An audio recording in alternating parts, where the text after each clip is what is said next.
Hey everyone, my name's Courtney and I'm here with Gloria, and today we're going to be talking about some simple Monte Carlo problems for our 460 homework. Alright, this is the first problem. We're supposed to use a Monte Carlo method based upon 1,000 random standard normal deviates to find a 95% confidence interval for this integral here. Right here is the correct integral that we're trying to get, and now Gloria's going to go over the code a little bit.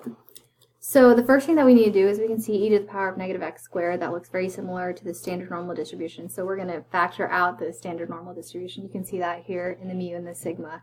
And this is what we're left with. And then 1.96, that's the z-score for 95% confidence interval for the upper and lower bound.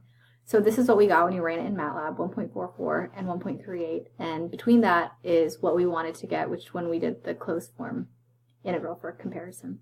Alright, now this is the second problem. We need to use a Monte Carlo method to find a 95% confidence interval for this double integral, and here is the double normal distribution we're going to use to factor it out, and again, here is the integral that we're aiming to get. And now Gloria for the code.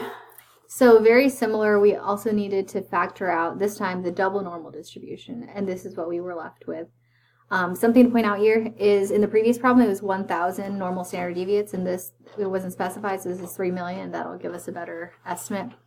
And the 95% confidence interval is between 6.2907 and 6.2914, which is exactly what we want. So this is the code that we showed you in the slide, and we just want to run it to show that it works. This is the first one we wanted, 1.4024, and that is what we got.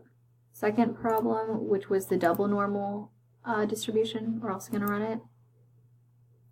6.29, the closed form, and then our interval. Alright, and that's all we have for you. Thanks for watching.